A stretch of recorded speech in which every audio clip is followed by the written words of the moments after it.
Hello student केम छो मजाમાં સાઈરામ।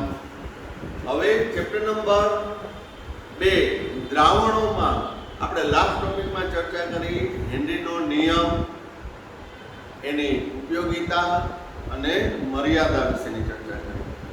એક બોર્ડની અંદર 3 માર્કના થિયરીમાં મે બી પૂછાઈ શકે, પરંતુ હેનરીના નિયમ આધારિત દાખલાઓ એ एमसीक्यू ની અંદર પૂછાઈ શકે, તેમજ 2 થી 3 માર્કના બોર્ડમાં પણ પૂછાઈ શકે। તો ચાલો શરૂ કરીએ હેનરીના નિયમ આધારિત દાખલાઓ।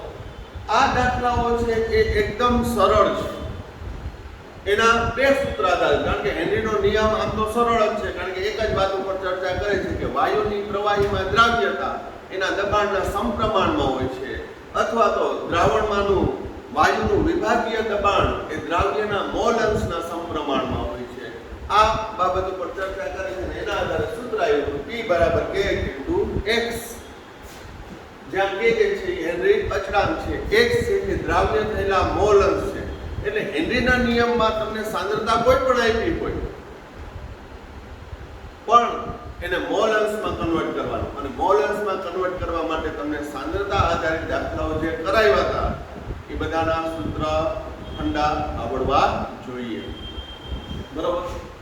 તો p બરાબર kx અને x બરાબર n2 ના છેદમાં n1 વત્તા n2, બરોબર। નાનકડી માહિતી આમ તો હું કહેતો નથી, પણ આપી દઉં છું કે જે વિદ્યાર્થીઓ YouTube ના વિડિયોઝ જોવે છે અને સબસ્ક્રાઇબ નથી કર્યું, એ એકદમ સરળ રેડ કલરનું સબસ્ક્રાઇબ લખેલું બટન પ્રેસ કરી દેવાનું, ફ્રીમાં જ છે, બરોબર। તો જે વિદ્યાર્થીઓ જોતા હોય છે, મારા કોન્ટેક્ટમાં ના હોય અને જોતા હોય છે, એ ચેનલને સબસ્ક્રાઇબ કરી દેજો, બરોબર। હવે મૂળ વાત પર આવીએ। મોલ અંશ બરાબર દ્રાવ્યના મોલ n2 ના છેદમાં કુલ મોલ। ઉદાહરણ 2.4, 293 કેલ્વિન તાપમાને 0.987 બાર દબાણે નાઇટ્રોજન વાયુને 1 લિટર પાણીમાં પસાર કરતા કેટલા મિલીમોલ N2 વાયુ દ્રાવ્ય થશે? એટલે નાઇટ્રોજનના દ્રાવ્ય, નાઇટ્રોજનના મોલ શોધવાના છે N2, અને પછી એનું મિલીમોલમાં કન્વર્ટ કરવાનું છે। તો સૂત્ર આવશે મોલ અંશ બરાબર મોલના છેદમાં કુલ મોલ, એમાં N1 એટલે દ્રાવકના મોલ, દ્રાવકના મોલ આપણે પાણીનું દ્રાવક આપ્યું છે એના ઉપરથી મળી જશે। x શોધવાનો છે કે x p ને k ઉપરથી મળી જશે। તો અહીં દબાણ p આપ્યું છે, p 0.987 બાર, kh આપ્યો છે હેનરી અચળાંક ચોખ્ખા 76.48 કિલો બાર। હવે અહીં p છે બારમાં છે અને kh છે કિલો બારમાં છે, તો ખાસ કાળજીપૂર્વક એકમો સમાન કરવા, અને એકમો સમાન કરવા માટે યોગ્ય સહગુણક વડે ગુણાવવાનું। જેમ કે અહીંયા કિલો, બારનું બારમાં રૂપાંતર કરવા માટે કિલો એટલે 10 ની 3 ઘાત, કિલોની જગ્યાએ શું 10 ની 3 ઘાત 12 આવશે, બરોબર। તો હવે હેનરીના નિયમ મુજબ, હેનરીના નિયમ મુજબ P બરાબર kh into x, અહીં સંજ્ઞા આપી તો આપી શકો x એટલે n2 ના મોલ અંશ, x n2 બરાબર P by kh, P 0.987 ભાગ્યા 76.48 ગુણ્યા 10 ની 3 ઘાત, એટલે એનું મૂલ્ય આવશે 1.29 ગુણ્યા 10 ની -5 ઘાત, 12 ઉડી જશે। મોલ અંશ એકમ રહિત હોય, મોલ અંશનો એકમ હોતો નથી। હવે મોલ અંશ મળી ગયા, તો મોલ અંશ મળી ગયા, તો મોલ અંશ બરાબર દ્રાવ્યના મોલ છેદમાં કુલ મોલ, દ્રાવક વત્તા દ્રાવ્યના મોલ। તો હવે મારે દ્રાવકના મોલ શોધવા છે, n1 મળી ગયા એટલે દાખલો થઈ જશે। તો અહીં 1 લિટર પાણી, 1 લિટર પાણી એટલે કે 1000 ml પાણી, એટલે કે 1000 ગ્રામ પાણી કારણ ડેન્સિટી ઓફ વોટર 1 ગ્રામ પ્રતિ મિલી. પાણીની ઘનતા 1 હોવાથી એનું કદ અને દળ સમાન થાય. તો હવે પાણીના મોલ એને હું N1 કહું. N1 બરાબર વજનના છેદમાં અણુભાર 1000 ના છેદમાં પાણીનો અણુભાર 18 થાય એટલે 55.55 મોલ. તો 1000 ગ્રામ પાણી એટલે કે 55.55 મોલ પાણીમાં કેટલો નાઇટ્રોજન વાયુ ઓગળેલો છે. હવે મોલન્સ બરાબર નાઇટ્રોજનના મોલ N2 છેદમાં N1 વત્તા N2. નાઇટ્રોજનના મોલન્સ આપણે અહીંયા શોધ્યા. તેના ઉપરથી B અને KH ઉપરથી મળી ગયા. મૂલ્ય મૂકી દો 1.29 ગુણ્યા 10 ની માઈનસ 5 N2 નાઇટ્રોજનના મોલ દ્રાવ્યના મોલ શોધવાના છે. N1 55.55 વત્તા N2. બરાબર ધ્યાન રાખજો. અહીં N2 is very less than 2 55.55. બધામાં આ જ વાક્ય રચના આવશે. કદાચ અહીંયા 55.55 ને બદલે 50 મોલ આવે કે 30 મોલ આવે તોય N2 is very less than 2 solvent mole. દ્રાવકના મોલ કરતા દ્રાવ્યના મોલ હંમેશા ઓછા હશે કારણ કે વાયુ દ્રાવ્ય છે એ સામાન્ય રીતે as compared to liquid and solid એ ઓછું દ્રાવ્ય થશે. એટલે થોડુંક આપણે એડવાન્સમાં ફોરટેલ કહેવાનું કે ભાઈ N2 નું મૂલ્ય ઓછું હશે એટલે 55.55 કરતા ઓછું હશે. માટે 55.55 વત્તા N2 બરાબર 55.55 લેતા. એટલે કે N2 ને અવગણતા. બરાબર ધ્યાન રાખવાનું. છેદનો N2 ને અવગણવાનો, ઉપરનો N2 અવગણવાનો નહીં. જો એ અવગણશો તો ગણવાનું કઈ રહેશે નહીં. ખ્યાલ આવે છે?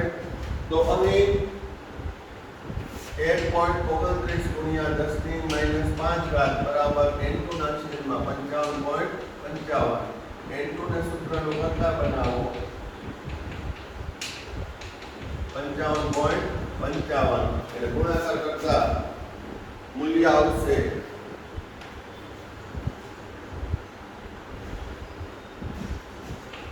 7.16 ગુણ્યા 10 ની માઈનસ 4 મોલ. 1 લિટર પાણીમાં 1000 ગ્રામ પાણીમાં કેટલા મોલ દ્રાવ્ય થશે? 7.16 ગુણ્યા 10 ની માઈનસ 4 મોલ N2 વાયુ દ્રાવ્ય થશે. તો હવે એનું મિલીમોલમાં રૂપાંતર કરવું છે. બરોબર? તો અહીં મિલીમોલ એટલે શું? તો કે 1 મોલ બરાબર 1000 મિલીમોલ. મિલી એટલે 10⁻³ અહીંયા મિલી છે તો અહીંયા હું 10⁻³ લખું. ચેપ્ટર નંબર 8 11મા ધોરણમાં કન્વર્સેશન ભણી ગયા. અહીં મિલી તો એનો ગુણાંક 10⁻³ સામાન્ય બાજુ આવે તો 10⁻³ બરોબર. એટલે કે 1 મોલ એટલે 10 ની 3 મિલીમોલ થાય. બરોબર. એ કન્વર્સેશન 11મા ધોરણમાં શીખી ગયા છે. તો મોલની જગ્યાએ મિલીમોલ લખવા પડે ગુણ્યા 10 ની 3 મિલીમોલ તો આવશે 7.16 ગુણ્યા 10 ની માઈનસ 1 આપણે વૈજ્ઞાનિકમાં નથી રાખતા કે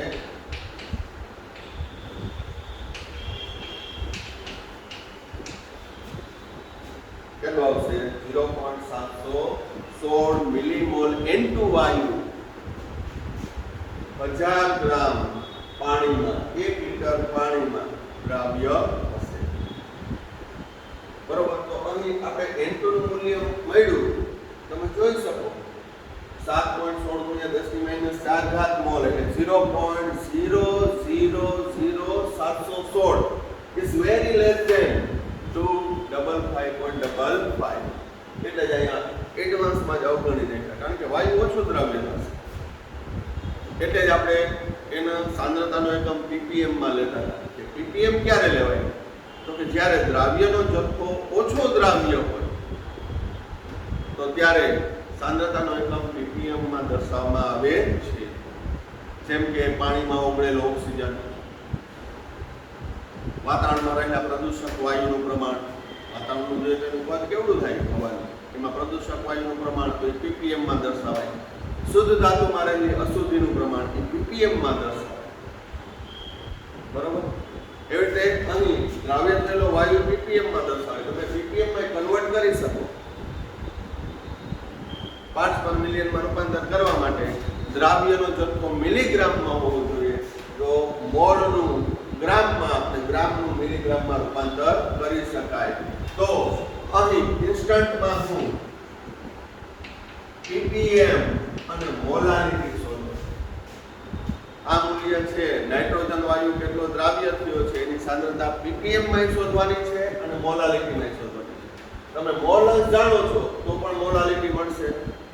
અને નહીતર આખો દાખલો ગણી નાખો.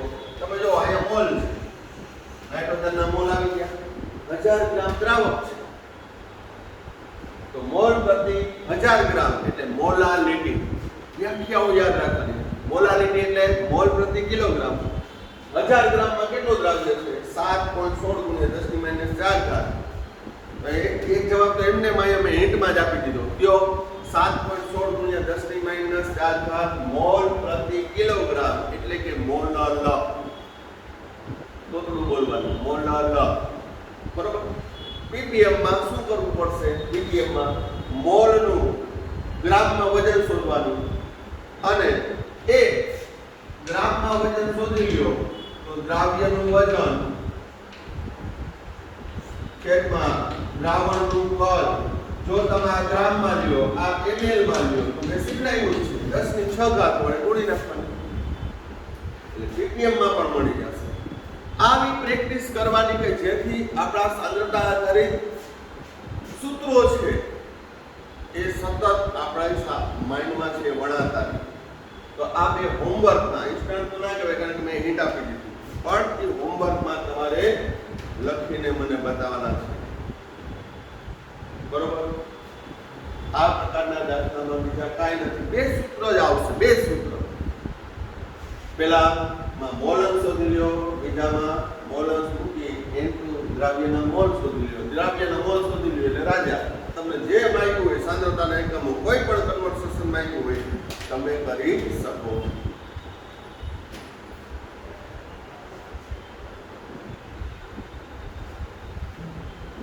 હવે નેક્સ્ટ લખાણ સંબંધિત દાખલામાં 2.6. જો H2S હાઇડ્રોજન સલ્ફાઇડ એ વાયુ પાણીમાં HDPA 0.195 મોલર ઓગળેલું હોય તો એનો KH ગણો. એનો KH ગણો એટલે હેનરી અચળાંક ગણવાનો છે. તો પેલા રફલી સમજાવું. P = KH × X. જો P દબાણ આપેલું છે તો STPA દબાણ કેટલું હોય? Standard temperature and pressure. તો એક વાતાવરણ દબાણ અને 0 °C તાપમાન. બરોબર? અથવા એક બાર દબાણ અને 0 273 કેલ્વિન તાપમાન એટલે STPA કહેવાય વાયુ માટે. આપણે ચેપ્ટર નંબર 5 અધ્યાયમાં 3 માં ભણી ગયા છો. તો આ બે X જાણી લો, P જાણી લો તો KH મળી જાય. તો P તો આપેલો છે STPA દબાણ. X જો મોલન્સ મળી જાય, દ્રાવ્ય થયેલા H2S ના મોલન્સ મળી જાય તો દાખલો પૂરો થઈ ગયો. આ 2 માર્કનો દાખલો છે. તો મોલન્સ કઈ રીતે મેળવવા? તો મોલાલિટી આપે. શું આપેલું છે? મોલાલિટી.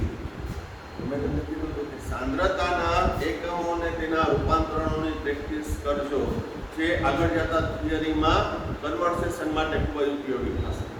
તો અહીં મોલન્સ બરાબર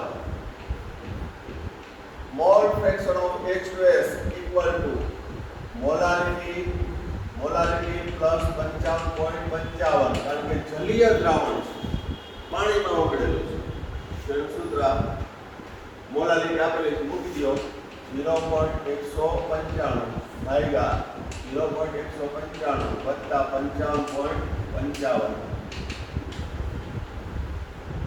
સાદુરૂપ કાળજીપૂર્વક આપશો તો એનો જવાબ આવશે 3.5 ગુણ્યા 10 - 3 ઘાત. મોલ અંશનો એકમ હોય નહીં, મોલનો એકમ હોય, મોલ અંશ એકમ રહિત થશે. બરોબર, તો મોલ અંશ મળી ગયા.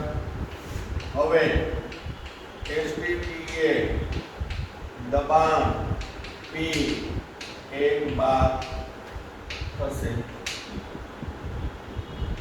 હેનરીના નિયમ મુજબ, હેનરીના નિયમ મુજબ P બરાબર KH into X, KH બરાબર P by X.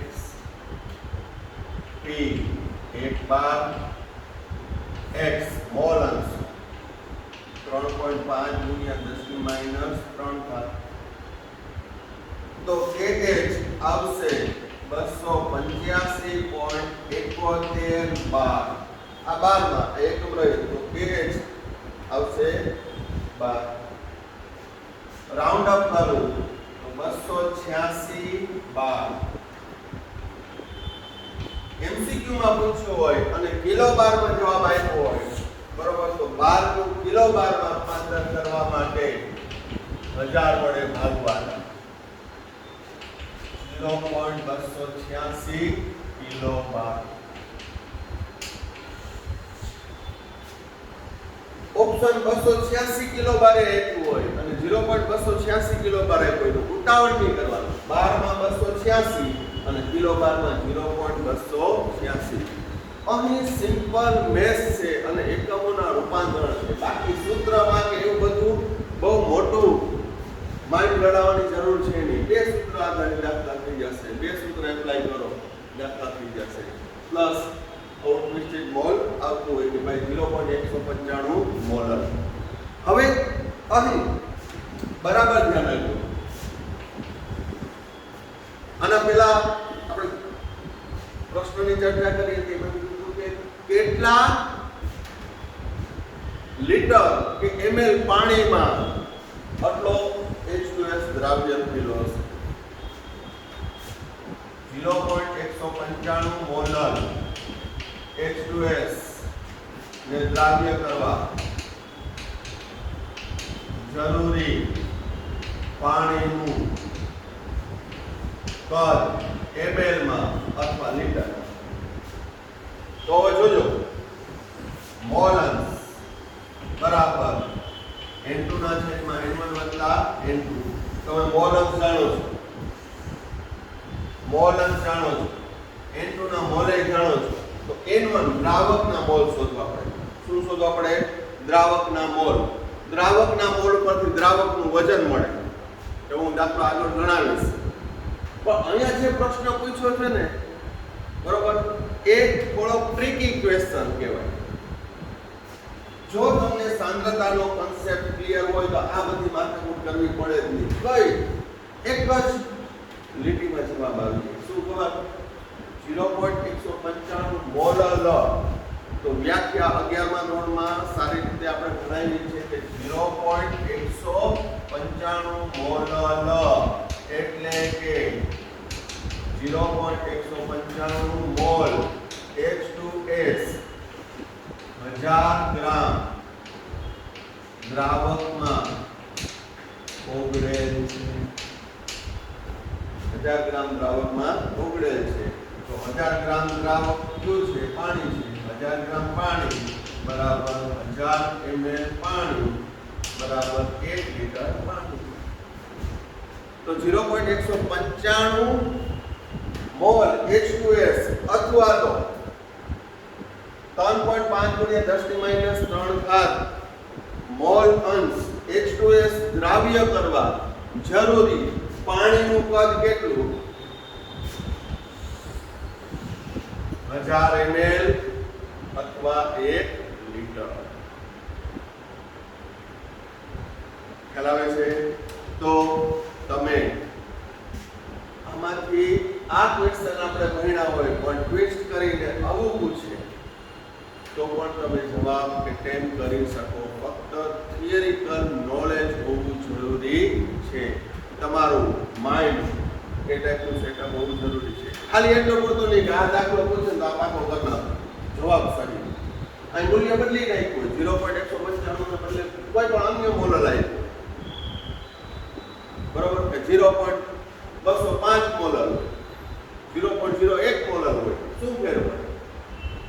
બરોબર. એટલે દાખલા છે એ પાકા કરી નાખવાના, પણ એની અંદર જે ડેપ્થ છે એ સમજવાનું.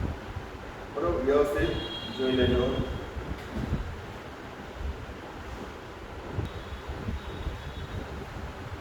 હવે લખાણ સંબંધિત નેક્સ્ટ દાખલો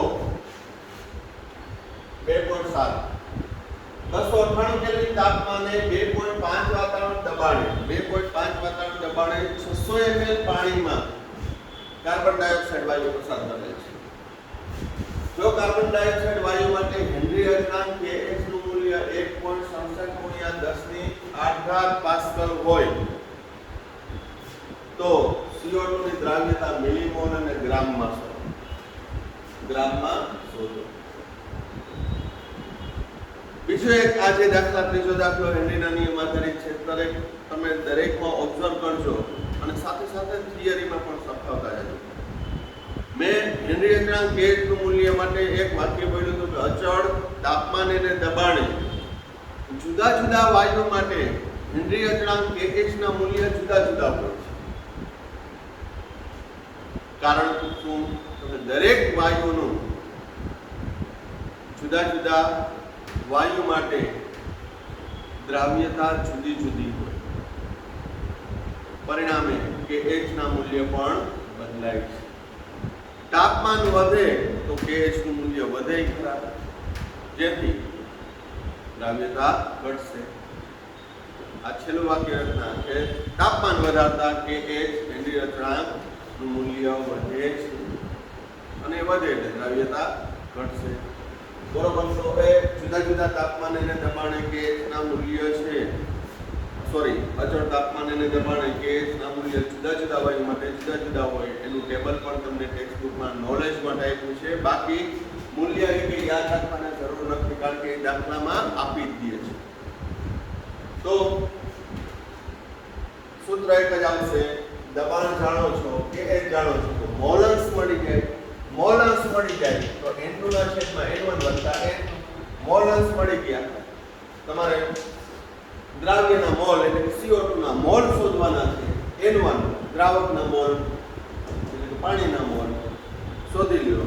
દાખલો થઈ ગયો પૂરો.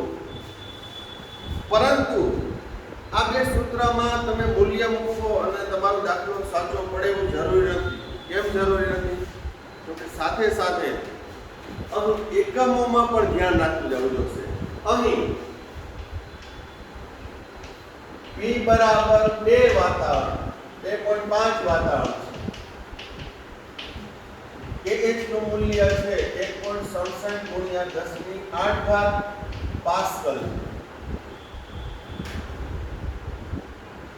અને એનો ગુણોત્તર લેવો છે તો આ વાતાવરણમાં છે, આ પાસ્કલમાં છે. તો બંનેના એકમો સમાન કરવાના.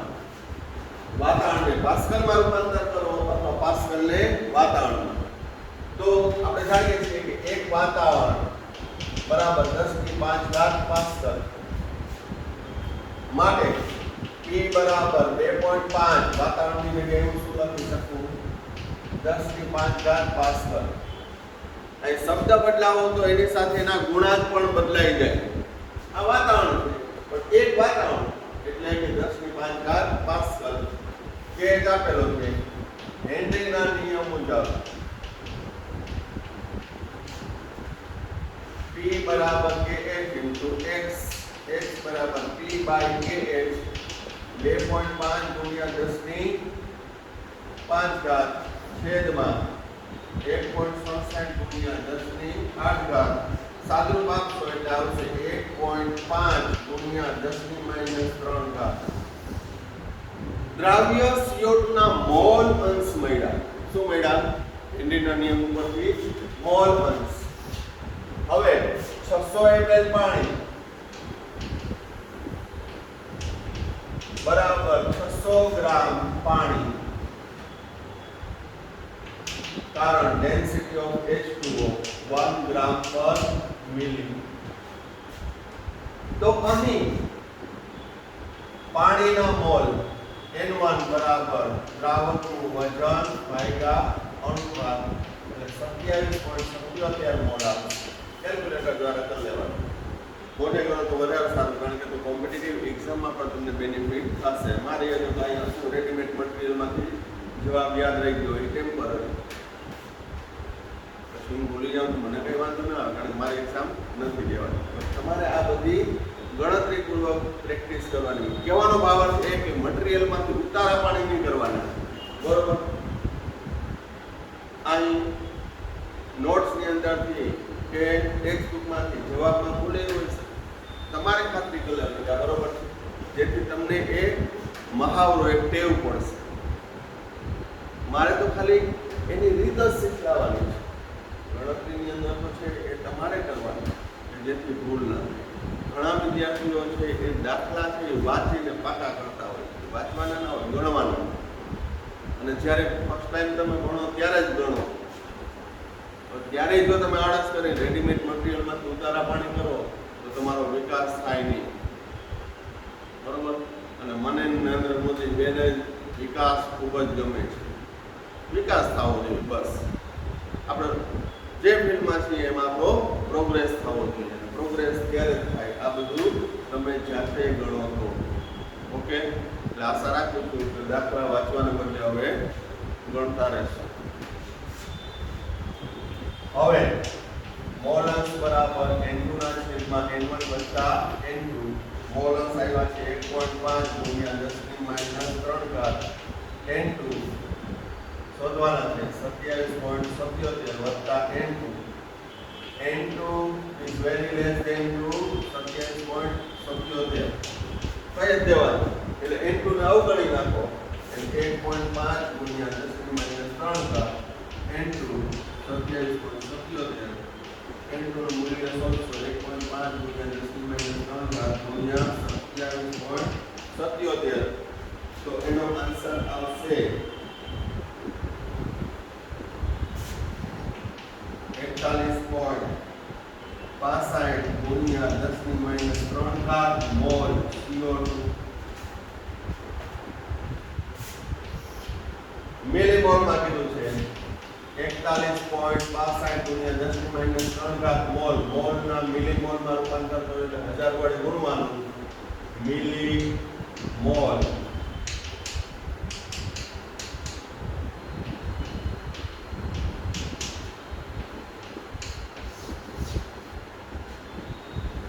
ગ્રામમાં વજન કીધું છે તો CO2 નું દળ મોલ ગુણ્યા અણુભાર. હવે મિલીમોલ ને લખવાનું, મોલ મોલ કેટલા છે 41.65 ગુણ્યા 10 ની માઈનસ 3 ઘાત ગુણ્યા CO2 નો અણુભાર 44. તો સાદું પાસો 41.65 ગુણ્યા 44 1832.6 ગુણ્યા 10 ની માઈનસ 3 ઘાત એટલે 1.832 ગ્રામ CO2 દ્રાવ્ય હશે. 1832.6 ગુણ્યા 10 ની માઈનસ 3 ઘાત ગ્રામ એટલે કે 1.832 ગ્રામ CO2 દ્રાવ્ય હશે, બરોબર? તો અહીં હેનરીના નિયમ આધારિત દાખલાઓ કોઈ પણ ગણો, દરેકમાં આ બે સૂત્ર જ આવશે. કાળજી રાખવાની છે એકમોના રૂપાંતરમાં. એટલે જ દાખલામાં દરેક મૂલ્ય લખો એની સાથે એકમ લખવાની ટેવ રાખો. અને એકમ લખવાની ટેવ રાખશો તો તમારી ક્યારેય ભૂલ નહીં પડે. ml માં માંગ્યું છે કે લીટરમાં આપ્યું છે, બરોબર?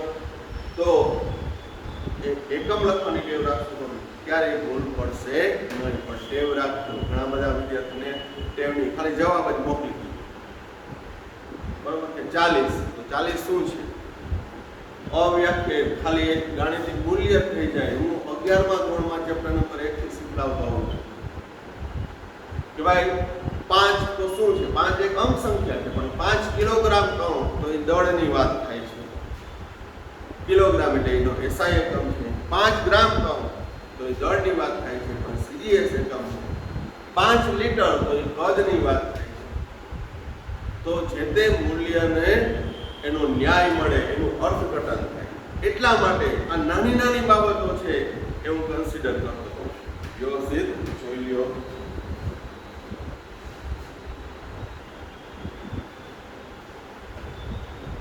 ચાલો તો હેનરીના નિયમ આધારિત દાખલાઓ પણ પૂરા થયા. એના જેવા બીજા પ્રેક્ટિસમાં તમે કરી શકો છો. મટીરિયલમાં હશે જ, કોઈ પણ અધર બુક લીધી હોય તો એમાં પણ હશે. પ્રેક્ટિસ એ ચાલુ રાખવાની. MCQ ટાઈપનો ક્વેશ્ચન પણ એમાંથી નીકળી શકે છે. એ પણ જ્યારે MCQની પ્રેક્ટિસ કરાવીશ ત્યારે એમાંથી કરાવીશ. ત્યારબાદ હવે નેક્સ્ટ થિયરિકલ ટોપિક, ઘન દ્રાવ્યની પ્રવાહી દ્રાવકમાં દ્રાવ્યતાને અસર કરતા પરિબળો. હેનરીનો નિયમ નતો સ્ટાર્ટ કર્યો ત્યારે મેં કરાવ્યું હતું વાયુમય દ્રાવ્યની પ્રવાહી દ્રાવકમાં દ્રાવ્યતાને અસર કરતા પરિબળો. આપણે દ્રાવ્ય દ્રાવકની લાક્ષણિકતા આપણે જોઈએ કે કોઈ પણ દ્રાવ્ય પદાર્થ ગમે તે દ્રાવકમાં મિશ્ર કરો તો એ ઓગળી નથી જતો, સમાન મિશ્રણ નથી થતું. તેલ અને પાણીને ગમે એટલું તમે 24 કલાક હલાવ્યા રાખો તો પણ એ થોડા સમયમાં છૂટું પડી જશે. ખાંડ કે મીઠાને તમે કેરોસીનમાં કે બેન્ઝીનમાં ગમે તેટલા દિવસ, અઠવાડિયું 10 દિવસ પલાળી રાખો તો પણ એ ઓગળતો નથી. તો એના માટેની ચોક્કસ શરતો છે, ચોક્કસ કન્સેપ્ટ લાગુ પડે. બરોબર? તો ઘન દ્રાવ્યની પ્રવાહી દ્રાવકમાં દ્રાવ્યતા, મોટાભાગના આ દ્રાવણોનો ઉપયોગ આપણે વધારે કરતા હોઈએ છીએ. આ ચેપ્ટરમાં પણ આપણે કરશું. તો ઘન દ્રાવ્ય ચોક્કસ જથ્થાના દ્રાવકમાં જે મહત્તમ જથ્થો ઓગળે એને આપણે દ્રાવ્યતા કહીએ છીએ. જેમ વાયુમાં ભણ્યા અહીં ઘન દ્રાવ્ય પ્રવાહી દ્રાવકના ચોક્કસ જથ્થામાં જેટલો ઓગળે એને શું કહેવામાં આવે છે? એની દ્રાવ્યતા કહીએ છીએ. મેં ઉદાહરણ લીધું કે ભાઈ 100 ml પાણીની અંદર 10 ગ્રામ ખાંડ ઉમેરી ચમચીથી હલાવવું તો ઓગળી જશે. ફરી પાછું 10 ગ્રામ ઉમેરવું, હલાવવું તો ઓગળી જશે. ધીમે ધીમે એવી પોઝિશન આવશે, એવી સિચ્યુએશન આવશે કે ખાંડ તમે પાણીમાં ઉમેરો દ્રાવણમાં તો ઓગળવાનું બંધ થઈ જશે. 10 ગ્રામ ઉમેરી તો એમાંથી 5 ગ્રામ જ ઓગળી, એટલે પેલા 10 અને પછી 5 એટલે 25 ગ્રામ ઓગળી 100 ml પાણી. પછી 5 ગ્રામ છે એ ઓગળ્યા વગરની પડી ગઈ. દ્રાવણની આ સ્થિતિને સંતૃપ્ત અવસ્થા કહીએ છીએ. સંતૃપ્ત દ્રાવણ. અને ઓગળ્યા વિનાની ખાંડ અને ઓગળેલી ખાંડ આ બંને વચ્ચે ગતિશીલ સંતુલન સ્થપાય છે.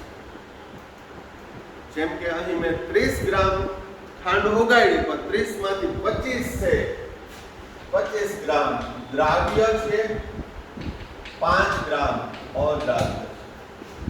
તો આ મહત્તમ જથ્થાને એક ઘનની પ્રવાહી દ્રાવકમાં દ્રાવ્યતા કહે છે.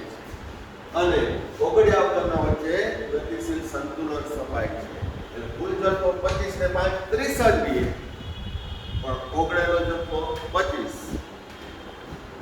અદ્રાવ્ય જથ્થો 5 ગ્રામ. પછી હા, બાહ્ય ફેરફાર કરો તો ઓગળશે. જેમ કે હજી હું પાણી ઉમેરી દઉં તો આ 5 ગ્રામ અહીં ઓગળી જશે. પણ કાંઈ ના કરો, તમે 100 ml પાણી રાખ્યું હોય તો એ સંતુલન સ્થપાશે, એટલે ગતિશીલ સંતુલન કહેવાય. જે ચેપ્ટર નંબર 7 નો કન્સેપ્ટ આપણે ભણશું કોમ્પિટિટિવ એક્ઝામ માટે, ત્યારે એ બધા પોઈન્ટ આવશે. ચિંતા કરવાની નહીં, દરેક વસ્તુ આવી જશે. પણ જે આપણે ભણીએ છીએ, જે હું રિપ્રેઝન્ટ કરું છું, એ બેસ્ટમાં બેસ્ટ કે તમને સરળતાથી સમજાય. ફક્ત એકાગ્રતાપૂર્વક મન લગાવી તમારે જે તે વિડીયો છે એનો અભ્યાસ કરવો. કારણ કે દરેક પોઈન્ટ હું કન્સિડર કરી લઉં છું, એ તમને ખ્યાલ હોવો જોઈએ. પ્લસ આ પોઈન્ટ તમે ભણશો તો કોમ્પિટિટિવ લેવલના કરી તમે સોલ્વ કરી શકશો. મારી ગેરંટીની ચેલેન્જ. બસ તમારે સરળતાપૂર્વક અભ્યાસ કરવાનો. બરોબર? તો અહીં આ અવસ્થાને સમજાવવામાં છે સંતૃપ્ત અવસ્થા. સંતૃપ્ત અવસ્થાની અંદર છે ઓગળ્યા વગરની ખાંડ અને ઓગળેલી ખાંડ વચ્ચે ગતિશીલ સંતુલન હોય છે. ગતિશીલ સંતુલન શું છે એ પણ તમને પોઈન્ટ સમજાવીશ. બહુ સરળ છે, એમ કઈ ઇમ્પોર્ટન્ટ નથી, બહુ ઈઝી. હવે અસર કરતા પરિબળો ક્યાં? તો કે દ્રાવ્ય અને દ્રાવકના સ્વભાવ એટલે પ્રકાર ઉપર. જેમ કે આયોનિક ક્ષાર,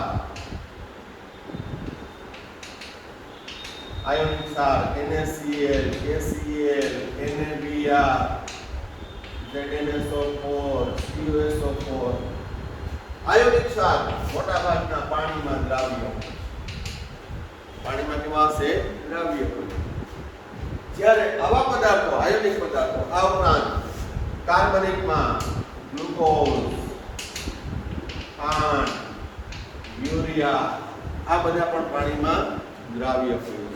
બરોબર? આ અકાર્બનિક આયોનિક ક્ષાર, આ કાર્બનિક ઓર્ગેનિક છે, ગ્લુકોઝ, ખાંડ, યુરિયા, એ બધા પાણીમાં દ્રાવ્ય. જ્યારે benzene, carbon tetrachloride, chloroform, ether, આ કાર્બનિક દ્રાવકો છે. આ બધા કેવા છે? કાર્બનિક દ્રાવકો, જેને બિનજલીય દ્રાવક પણ કહીએ છીએ. બરોબર? ત્યાં બેન્ઝીન, ક્લોરોફોર્મ, ઇથર, સાયક્લોહેક્સેન વગેરેમાં આ બધા સંયોજનો અદ્રાવ્ય છે. એટલે કે અકાર્બનિક ક્ષાર, કાર્બનિક સંયોજનો આવા બધા એ પાણીમાં દ્રાવ્ય થશે, જ્યારે કાર્બનિક દ્રાવકમાં અદ્રાવ્ય થશે. જ્યારે હું વાત કરું નેપ્થેલિન, ડામરની ગોળી, ફિનાઇલની ગોળી કહેવાય, નેપ્થેલિન, બેન્ઝોઇક એસિડ, આ બધા ઘન પદાર્થ છે. બરોબર? નેપ્થેલિન, બેન્ઝોઇક એસિડ વગેરે, benzene, CCl4, ether, chloroform, cyclohexane, kerosene, એ હાઇડ્રોકાર્બન છે. કેરોસીન એ દ્રાવક છે. એ બધામાં દ્રાવ્ય થશે. પણ નેપ્થેલિન કે બેન્ઝોઇક એસિડ પાણીમાં અદ્રાવ્ય. તો દરેક ઘન પદાર્થ છે એ ચોક્કસ લાક્ષણિકતાના આધારે, કારણ કે આ બધા ધ્રુવીય છે, ધ્રુવીય દ્રાવકમાં ઓગળે છે. આ અધ્રુવીય છે, અધ્રુવીય દ્રાવકમાં ઓગળશે. દ્રાવ્ય દ્રાવકની લાક્ષણિકતામાં પણ આવી ગયું. તો આ વાત થઈ દ્રાવ્ય દ્રાવકના સ્વભાવ ઉપર. હવે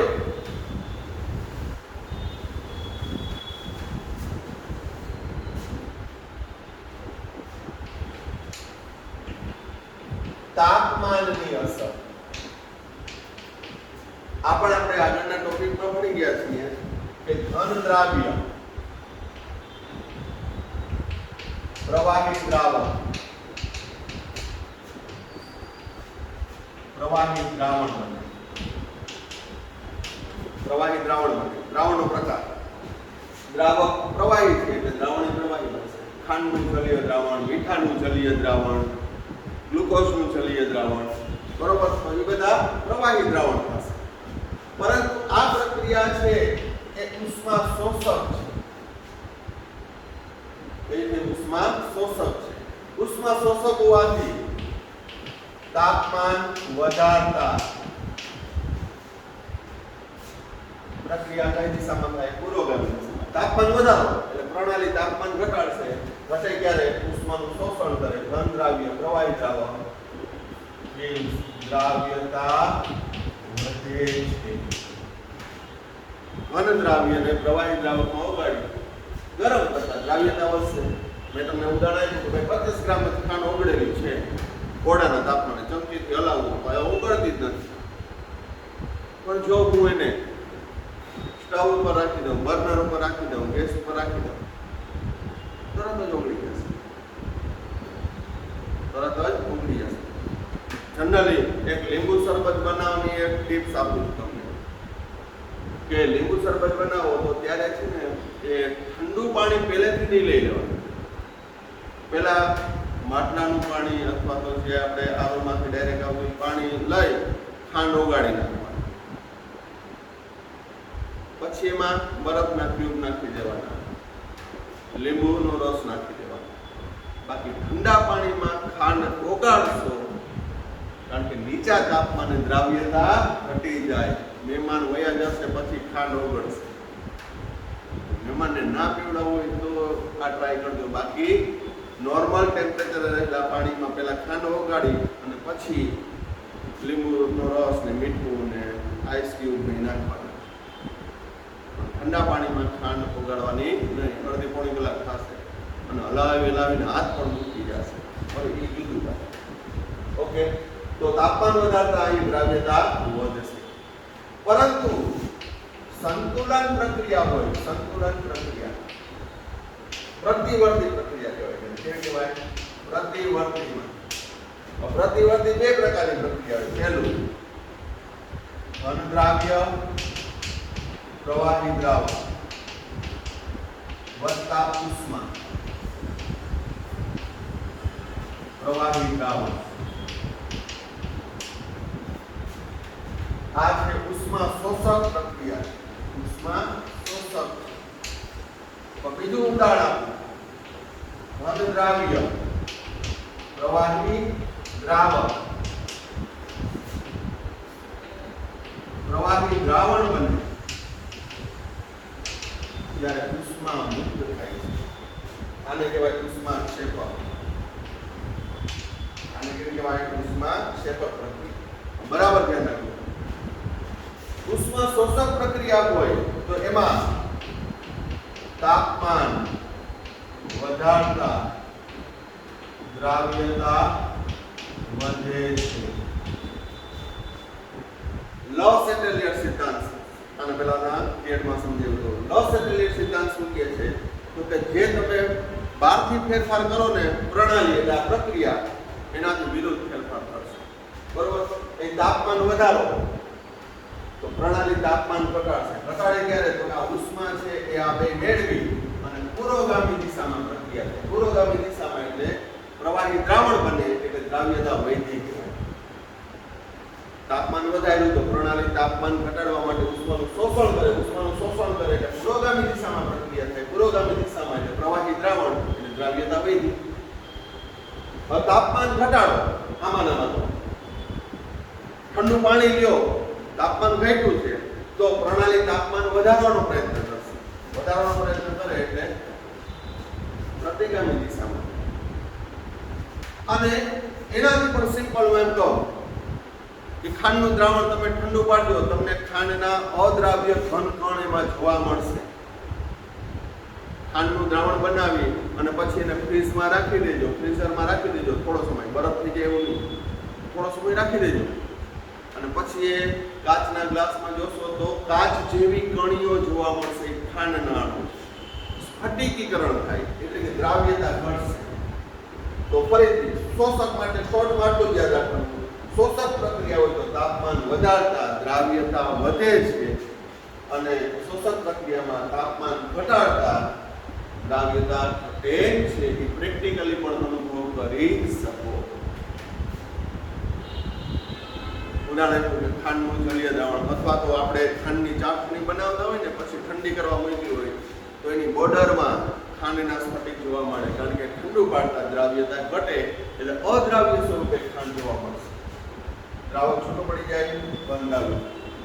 બરોબર? આ શોષકમાં રિમિક્સ નહીં કરવાનું, એક જ. અને એ તમારા માઇન્ડથી યાદ રાખવાનું. શોષકમાં શું? તો શોષકમાં તાપમાન વધારો તો દ્રાવ્યતા વધે, તાપમાન ઘટાડો તો દ્રાવ્યતા ઘટે. આ તો મેં સમજી દઈએ, પણ એમસીક્યુમાં થિયરીમાં આપણે જે ઉષ્મા શોષક પ્રકારની પ્રક્રિયામાં તાપમાન વધારતા શું થાય? ડોટ ડોટ ડોટ દ્રાવ્યતા વધે, ઘટે, અચળ રહે, XYZ. તાપમાન વધારો તો દ્રાવ્યતા વધશે. ઉષ્માક્ષેપકમાં શું થાય? અહીં હું તાપમાન વધાર્યું, જોજો તાપમાન વધારતા. હવે અહીંયા શું થયું? ઘન દ્રાવ્ય પ્રવાહી દ્રાવકમાં ઉદાહરણ પણ આપું છું. એને હોય તો તમે લ્યો ને કોસ્ટિક સોડા, એને પાણીમાં ઓગાળો ને, ગ્લાસમાં પાણી લઈને એમાં કોસ્ટિક સોડા ઉમેરો ને તો ઉષ્મા મુક્ત થાય. ગ્લાસ કાયદેસર ગરમ થઈ જાય, હાથમાં મુકાઈ જાય, કારણ કે ઉષ્માક્ષેપક છે. હવે જો ને હું તાપમાન વધારું તો આપણે લસટેલિયર સિદ્ધાંતમાં સમજીએ. મેં તાપમાન વધાર્યું, ગરમ કરું છું, ઓલરેડી ઉષ્મા તો મુક્ત કરે જ છે. તો અહીં તાપમાન વધારું તો પ્રણાલી શું કરશે? તાપમાન ઘટાડશે, વિરોધ જ કરશે. મને આમ તો લાગ્યો, હું એનાથી વિરોધ કરીશ, વિરુદ્ધ બળ લગાડીશ.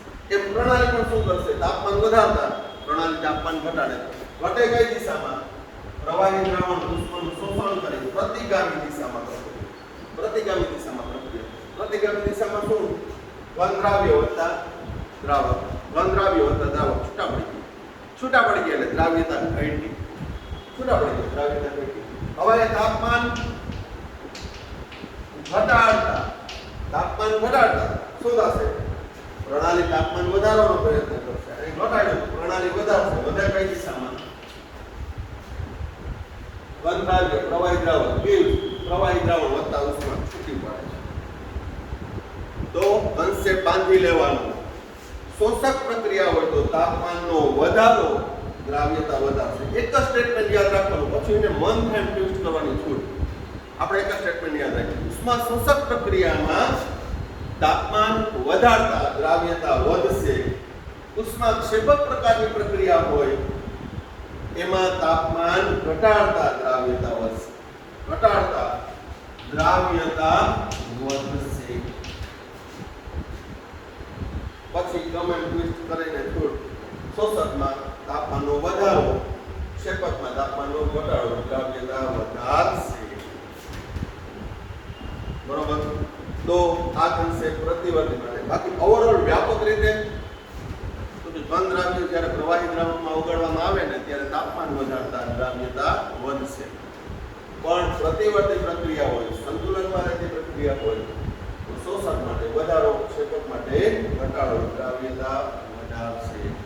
લસટેલિયર સિદ્ધાંત મુજબ.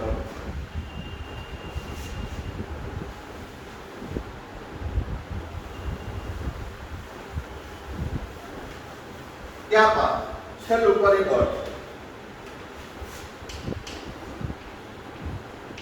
દબાણની અસર.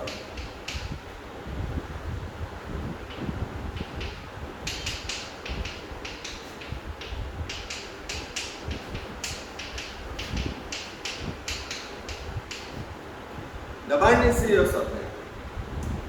તો વાયુરૂપ દ્રાવ્ય જ્યારે પ્રવાહી દ્રાવકમાં ઓગાળ્યું તો એની દ્રાવ્યતા દબાણના સમપ્રમાણમાં હતી. હેનરીના નિયમની ચર્ચા આપણે લાસ્ટ 2 લેક્ચરથી કરીએ છીએ.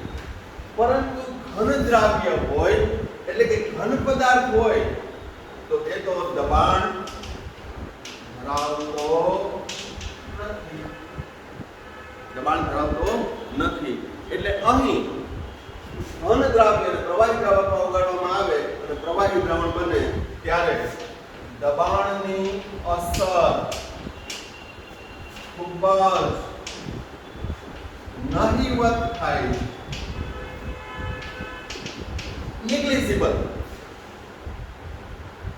એટલે દબાણની અસર કઈ થતી નથી, અવગણી શકાય તેટલી થાય, ન ગણવું. બરાબર?